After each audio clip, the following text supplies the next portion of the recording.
impartial.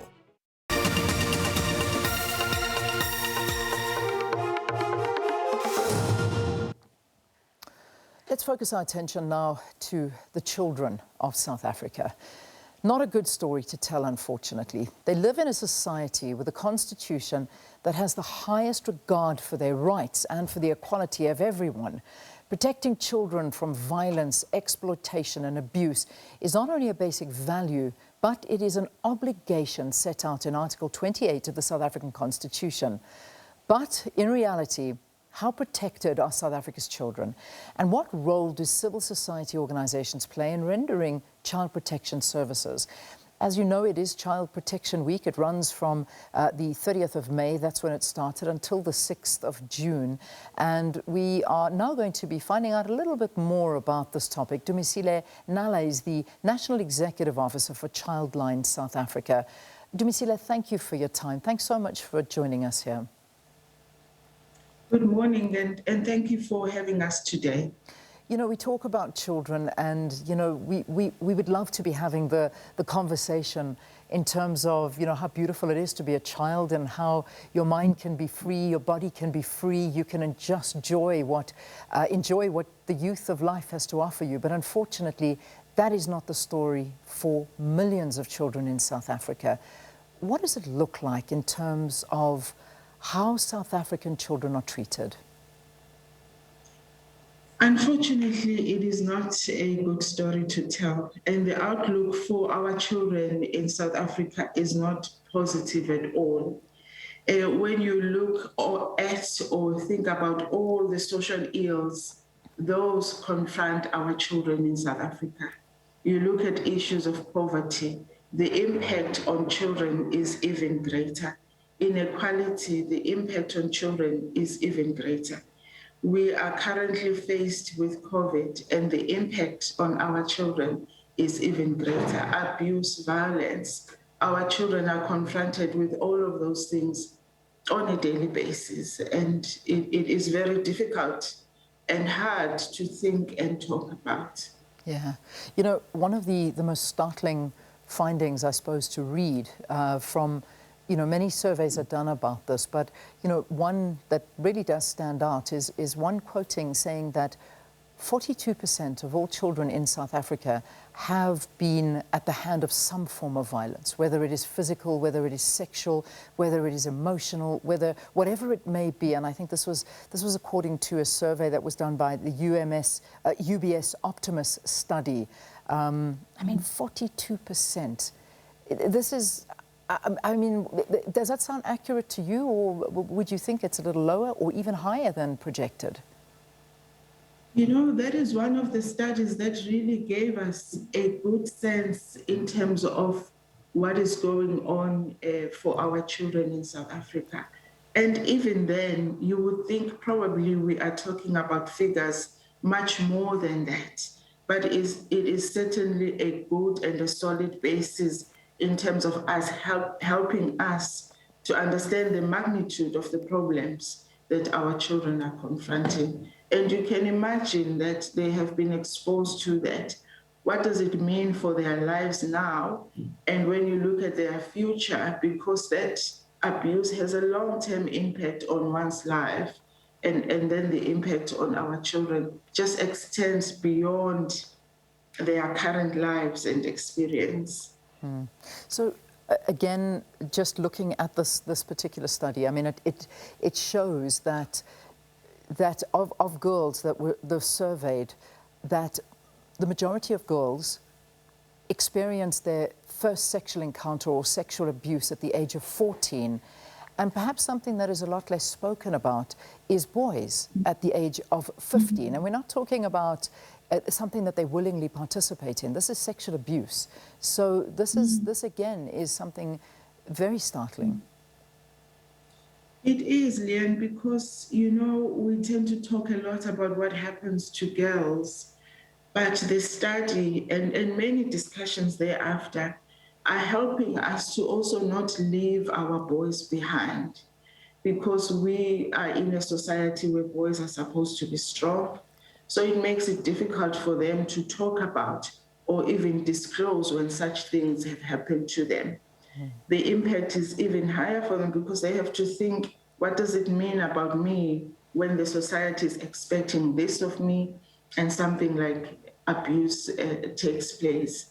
But as you can also see that when you look at the studies that are coming up, the abuse of boys is not far from those experienced by girls as well. Yeah, yeah. Which really tells us that our interventions must focus on all children. Yeah, you're absolutely right, and that's why I really felt like we needed to highlight this, because sometimes we do tend to ignore what is happening to the boy child out there. The reason we keep on talking to this particular survey is because there's never really been anything that has been concrete enough to see how bad the situation is for the children of South Africa. And now this is giving us more of an understanding as to, I mean, this is probably the drop in the ocean as compared to it, and the effects thereof when we talk about abuse to children. I'm reading what you as an organization have been saying, that particularly during this difficult time of COVID and kids not being at school full time, and the lockdowns and parents losing their jobs and the stresses that come with this, you yourself as an organization have seen an uptick in cases. Talk to us about this. We certainly have seen a huge increase, Leanne, in terms of the calls that we receive as an organization, because we really made an effort to track in terms of what's going on for children during this COVID period. And when we look at the financial year 2019-2020 compared to 2020-2021, we saw a 60% increase in terms of calls that were coming through to us. One, of course, it is good to see because it is telling us that children are reaching out and communities are reaching out so that children can get help. Yeah. But it also indicates that the problems are quite severe out there for the children. Of course, the issues were around COVID and the concerns around COVID. We were also surprised, maybe not so surprised, but issues around family relationships, parents struggling to get on with their teenagers in particular, and also young people struggling to get on with their parents because of the confinement that COVID brought about. And of course, abuse, mental health issues amongst children and young people.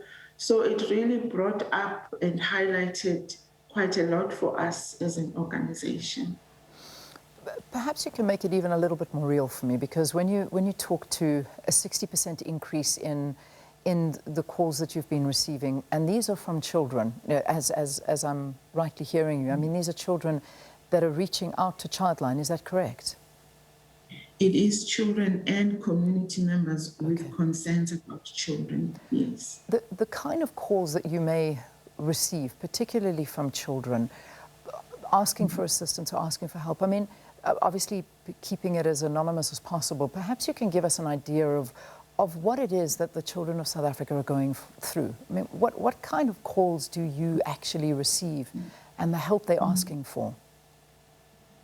So with this period in particular, children would phone us indicating that there's no food at home and they would like to get support with food. They will call us concerned about parents fighting and they feel helpless and they don't know what to do.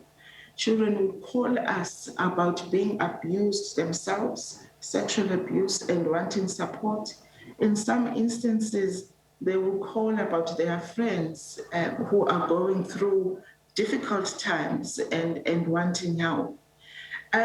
We also get calls from children, particularly younger people, who are experiencing a lot of mental health issues, frustration, just anger and feeling confined and just not in control of their lives. And usually, because we also have an online chat, that is where they spend a lot of time with our counselors, just really understanding and finding ways of dealing with their emotions, because they are by themselves. Sometimes they have no one to talk to. And some would really phone us just for a chat as well, which we welcome, just a basic chat. I'm bored, I need someone to talk to, and they do reach out to us as Childline. And Leanne, we also get calls from adults who would see something happening to a neighbor's child, and then they may want to remain anonymous and say, please help. This is the situation I'm seeing. Someone needs to do something about it. Yeah. I mean, it is devastating to hear these kind of stories coming through, and you've touched on such an important issue, and that in terms of mental well-being and the mental wellness of our children, because we're seeing the repercussions. So it lasts. It is a lifelong problem that you then start seeing this manifest itself into absolutely every sector of society. And then we keep asking the question, why are we a violent society? Why do we have such violent crime? Why can't we get to the bottom of it? But when what you're talking about is how the people of South Africa are growing up, and we're talking to a major portion of the society, how will you ever change the trajectory when this is all they know is the rampant violence and, of course, the mental issues that come with this?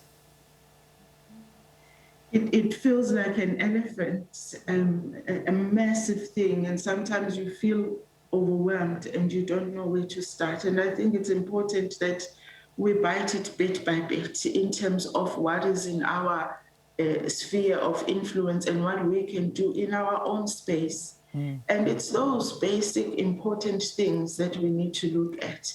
Talking about opening space for children to be able to talk to us when they are feeling low or not even sure as to what is going on, why am I feeling this way? And as parents, realizing that children need time to be with us, engage with us, tell us what is going on for them. We were talking the other day that sometimes when they get to teenage years, we tend to dismiss how they are presenting or feeling, thinking, oh, it's one of those things, teenagers, they behave like that. Yeah. But as we know, they are living in a different society and they experience things which I suppose when we were growing up were not as hectic as they are experiencing now. Cyberbullying, even face-on-face bullying, things that probably are not in your face and you cannot see them, but are happening to our children. So it's those things. But Leanne, it's also about the system, the child protection system and the society at large, being very clear that violence will not be tolerated. Systems must respond and act to prevent violence. Organizations like ourselves, focusing on prevention and offering appropriate alternative ways of dealing with challenging behaviors. So opening those conversations, not now because it's Child Protection Week, but throughout. Yeah. Because we have to work at it all the time. Absolutely. You're quite right. And, it sometimes pains me that, we have dedicated days for something like child protection. I mean, this is an everyday thing, an every minute of everyday thing where we need to protect our children as viciously, excuse the aggressive word, but I think I can't think of another word. We need to protect them passionately. I think that's the whole thing. The other issue, and I want to get to the number change, because this is something that I want to just focus on and make sure that we get the message out there that there is this number that has changed and the launch that is happening. But I just want to talk about one more thing, is that you had mentioned it right in the beginning, when children phone you and they phone you to tell you that they're hungry or that they haven't eaten.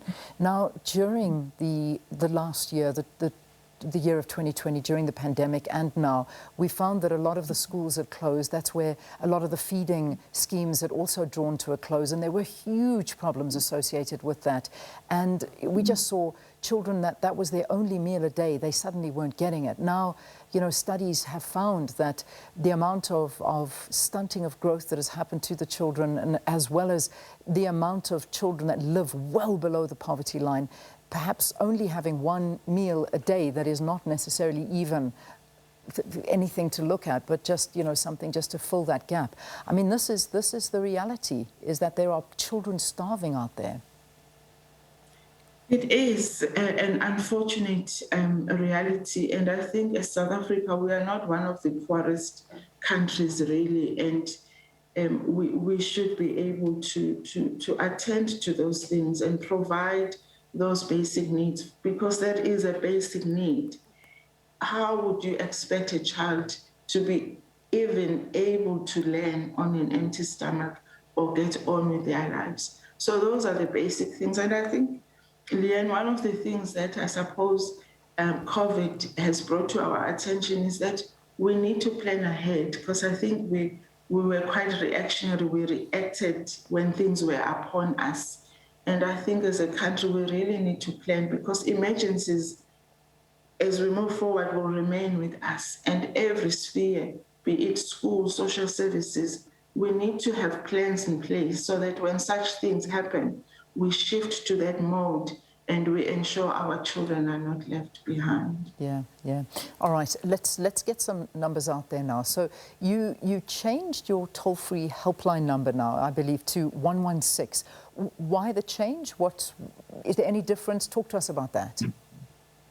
So those are really exciting news for us, because we had this long number, which is 10 digits, but now it's only 116. Okay.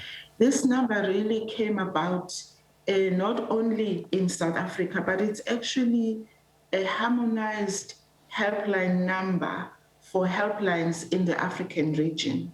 There is a realization that helplines are key in terms of child protection in any country. And with that realization, access to such a service must be made as possible for a child or someone who wants to reach out. As such, through the international processes, right down to the SADC structure, and through our government via ICASA, Childline South Africa was issued with this short code 116. So in essence, Leanne, it's the change of number. But the service that you expect from Childline, you will still receive, because this number goes to Childline. It is 24/7, available 24/7. It is free on all networks, and you will get through to a counselor who will help you.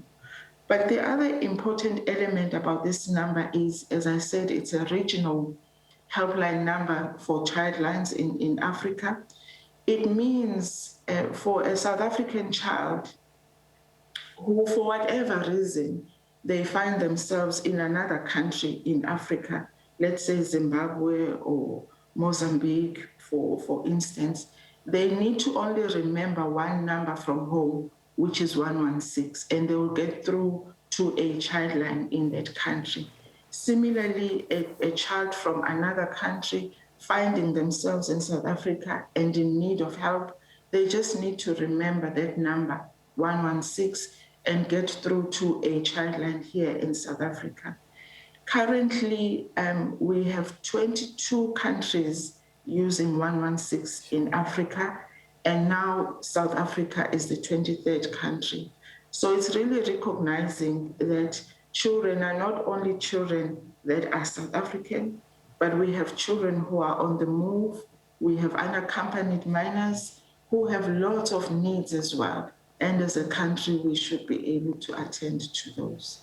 Brilliant. We'll get that out there as loud as we possibly can. 116 is that number for children, for anybody that is finding difficulties at a time like this, that need help and to speak to somebody or assistance of any kind. It is for, as you heard, also beyond the borders of South Africa, and this is a great initiative. Thanks for the conversation. Not the most uplifting to have, but one that is essential, and hopefully if this message gets out to one person, we've done a good enough job. Dumisile Nala, thank you. Thanks for your time. National Executive Officer at Childline South Africa. All right, so that number again, 116. It's the helpline number. The previous one was too long. This is for other African countries as well. And, you know, it's just not it is the most unpleasant story to have to speak to when we talk about what the children of our country, I'm not even focusing on the continent, I'm just saying here within our borders, going to bed starving, dealing with mental issues, dealing with abuse, sexual abuse, bullying at school, online issues. The list is just endless. It's frightening, really is. It really is. And I think it kind of puts into perspective the issues that our children have to deal with, that perhaps generations before them had not as much to contend with. Yeah. But yeah, it's about putting it all into perspective, and very important conversations there. All right.